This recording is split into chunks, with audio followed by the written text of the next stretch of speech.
once again, a very warm welcome to Flight Sim and other stuff, and the news for the 1st of August 2021, and I'm running 5 minutes late. I really do apologise for that. I was all geared up, ready to go, and I lost my internet. So fingers crossed it stays up and we can get through this, and quite a lot has been happening. I wanted to give a quick mention about VR, so I'm going to do a bit about VR in a second. Here's my trusted Oculus Rift S, and I was hoping to upgrade it to is it an upgrade or is it not? I believe it's an upgrade to the Quest 2. My birthday's next week, so I was hoping to get that as a birthday present. Been online and can't find them anywhere, apart from one Amazon reseller in the UK who's got them for £490, which is a massive rip-off. 490 quid for something that's £299 in Argos normally. And apparently the reason there aren't any, not only have they been selling like hotcakes on the run up to Christmas. Run up to Christmas! Come on, guys, don't buy Christmas presents this early August. But there's also a problem with the felt, the foam, or whatever you want to call it, around the headpiece. It's been causing some problems for some people. Did a little bit of investigation into this. Over 4 million headsets sold in the United States, and 5,400 thereabouts people have ended up with spots or hives, and 4 people actually needed hospital treatment. So they're recalling them. Well, are they recalling them? Is that why there's none in the shops at the moment right now, because they're repacking them? I don't know. The news is that by the 24th of August they should all come with the new silicon. Those that are lucky enough to have an Oculus Quest 2 at the moment would have had an email. If you haven't, expect one in the next couple of hours, and they're offering to send out a free silicon replacement facial plate. So I'm not going to get one, not for a while yet by the looks of things, so I'm going to stay with the Rift S. News this week, well, of course, Microsoft Update 5 was a disaster for me until I got the hotfix the following day, and now I can run it. Boy, I just can't believe how good it is. And my system is quite old. I do not have a fantastic spec system. It's an i5. Let me just call up my numbers. Yeah, so I've got an i5 9600K. It's overclocked to 5 gig, and a 1080 Ti, and 32 gig of RAM.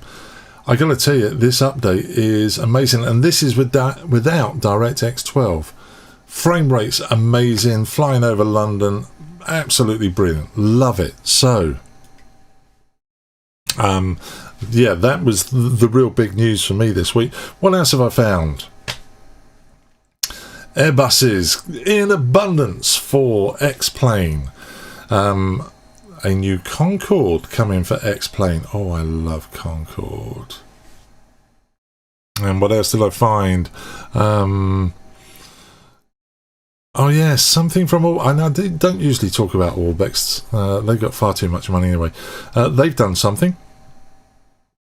Updates for the Spitfire, and if you've got problems with model matching and all of your aircraft are looking the same in Microsoft Flight Simulator, if you're flying the heavies, if they all look like default aircraft, we got some good stuff for you, and an update to the Bell 747. Anyway, let's get into the news as quickly as possible and get through this stuff. Starting off, Airbuses. So jar design. Now I've got a couple of Airbuses on X-Plane. I've got the jar design A320 and I got the Flight Factor. Both work in VR. Frame rate. Frame rate I'm getting. I don't usually get hung up on the frame rates on Microsoft Flight Simulator, but I'm getting about, in 2D over London, 40, anywhere between 40 and 55. In VR, I haven't looked. In fact, I'm going to do a live stream right after this. I'm going to do a little bit about VR flying in the new one. So if you want to hang around after this show, about 10 minutes after this, I'm going to do a live stream and show my VFR flying around London. Anyway, yeah, the jar design 340. This isn't a study level aircraft. Reading down through the notes earlier, they're saying it's realism simplified. And the one thing that stuck on me though was VR, just not tested. They haven't. Oh, and I had a lot of problems getting VR to work on both the jar design and the flight factor. I think jar design have got a better way of operating the controllers, but I'm not sure I'm going to be investing any more money in X-Plane anyway. But if you want a 340, that looks good. $59 or $60, $59.95. Why not just call it $60? If you want something a bit more modern, how about the 310? Now this is a whopping 70 quid. Yeah, and it looks absolutely stunning. So would I go for the jar design or will I go for the INI simulations? Well, if I was going to invest money in X-Plane, but £70 is an awful lot of money, this better be study level. Let's wait and see. I think one of my friends has just bought. That's the video talking. So come on, get on with it.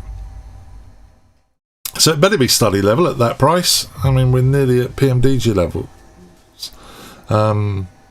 But news about oh, I've lost the video. No, it's coming up. More about X-Plane coming up in a second. Concorde, I mentioned there's a new Concorde, so version 2, shut that video up, version 2, been working on in the background. This is a beautiful, beautiful aeroplane. Got no idea what it's like to fly, particularly as you need 3 people to fly it. I mean, that is the engineering panel. If all of those buttons are working, who's going to fly the aeroplane if you're controlling all of those buttons? And of course, they constantly move it in the real world.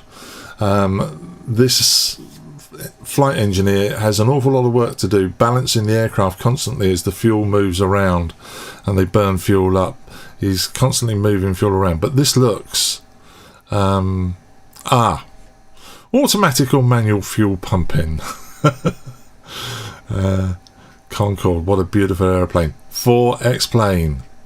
Let's hope someone does one on Microsoft soon. Now, X-Plane has been looking, in my eyes, pretty awful since Microsoft came out. The colours look washed out. Well, they released a video last week, and I think we talked about that last week, where they've done something with the lighting, and the lighting now looks very much like Microsoft Flight Simulator. Well, they've just done another next generation preview, and that is Forestry. So this was one of my complaints about the trees.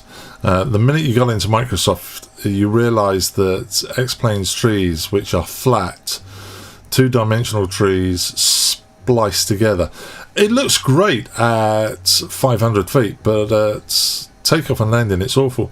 Look at these new trees though. I mean, and they move. I mean, the wind is moving all the leaves and branches individually. Look at it. It looks stunning. And this has obviously got the new lighting model on it as well. You can tell by the shadows and the density and everything. And they got foliage.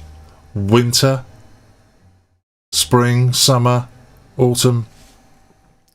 Now, if they do this with weather as well, because again, you don't get seasonal weather in X-Plane, that's another bug of mine now I've moved over to Microsoft. I do like X-Plane an awful lot. I love the helicopters in it.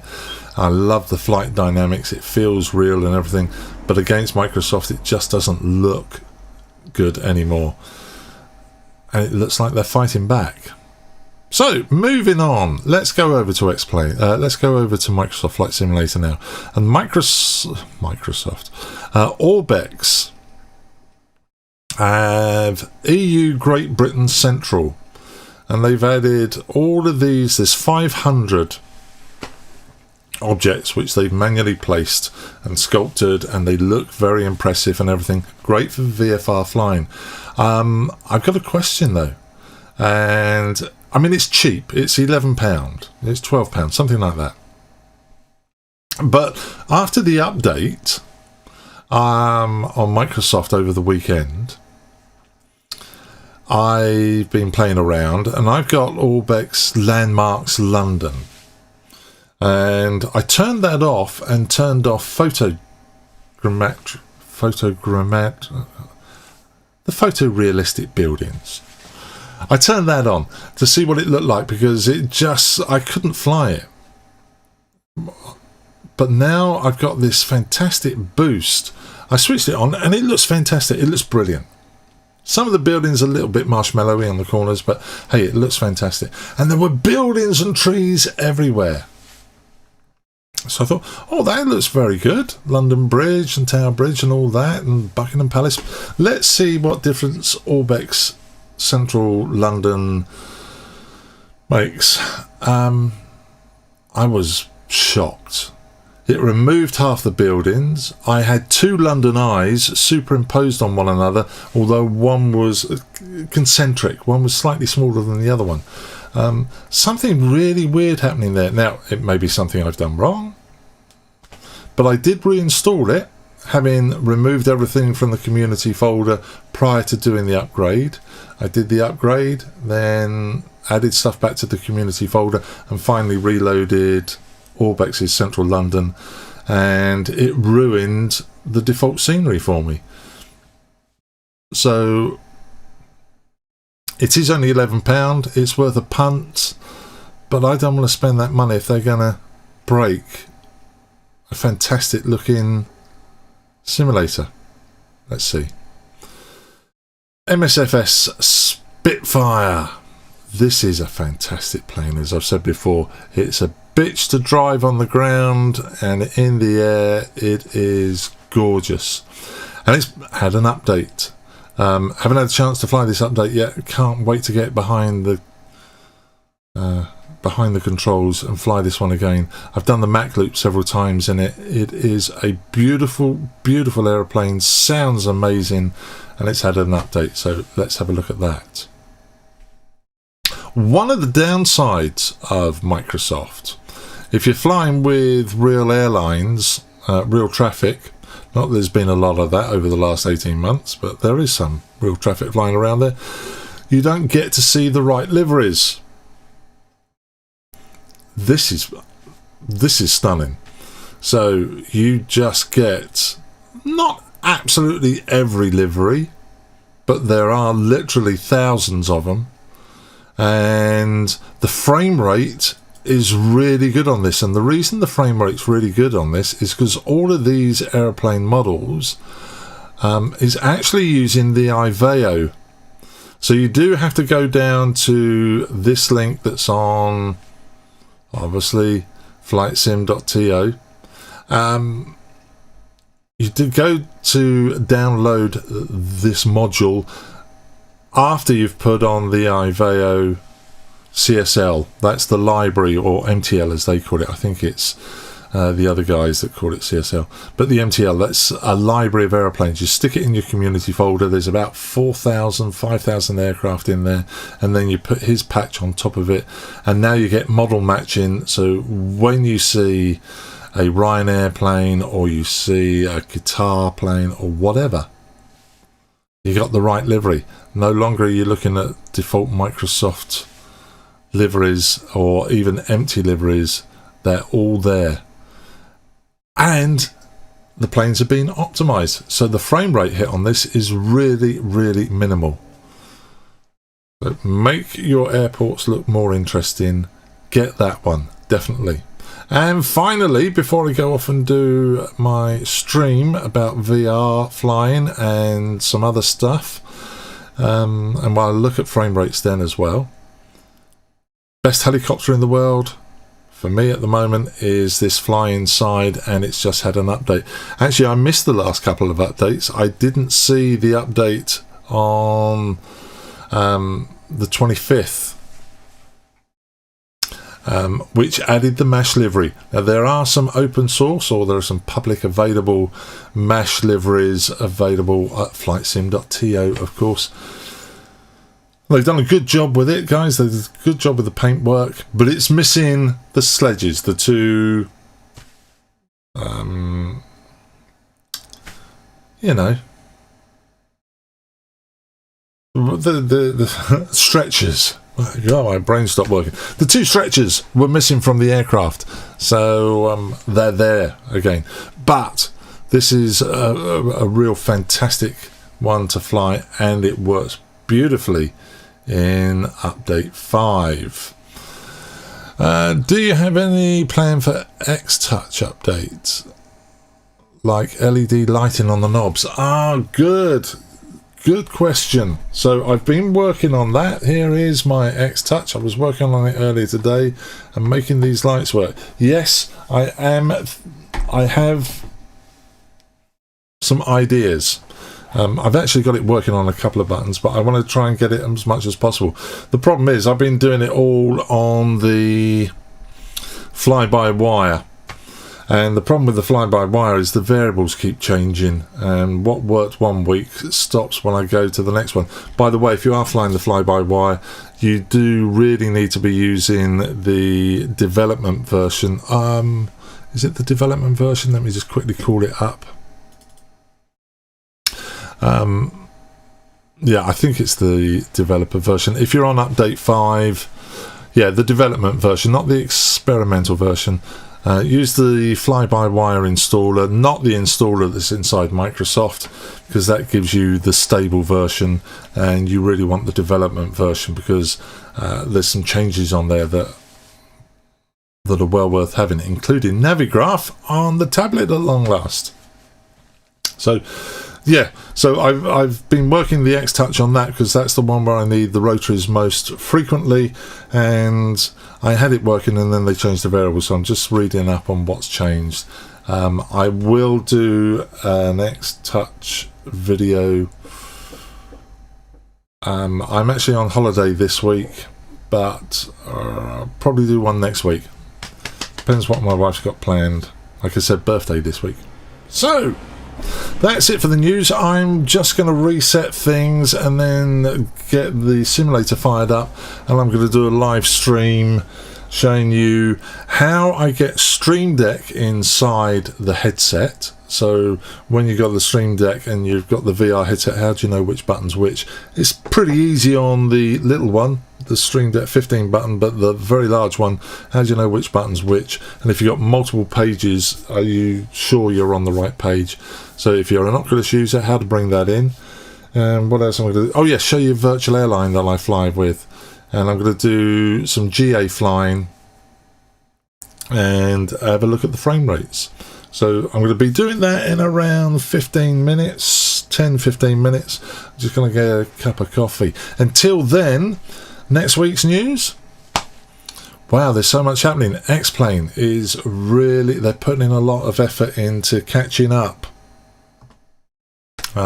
What they're going to do about scenery, I've got no idea, because ortho scenery for X-Plane, at the moment I've got 2 terabytes full of ortho scenery, and that covers the whole of Great Britain and a bit of the Alps and a bit of Spain and a bit of France, and that's it. So if I wanted to do the whole of America, as I showed you last week, or Australia, God forbid, they're going to have to do something about improving the scenery. They're going to have to do something about the graphics. Well, they've already showed that. They've showed the trees. Well, one thing about the trees, though, by the way, X-Plane, you still can't collide with the trees. So if you want to practice helicopter flying in tight areas, doesn't matter, just go straight through the trees. Seems true on Microsoft, I think. Anyway, until next week at the same time, if you're going to join me in 10-15 minutes, great. I'm not sure I'll be able to see you in VR, but let's see what happens. Until then, watch out for the videos on Stream Deck and X-Touch. Enjoy your flying, and I'll see you next week at the same time. Take care, and a very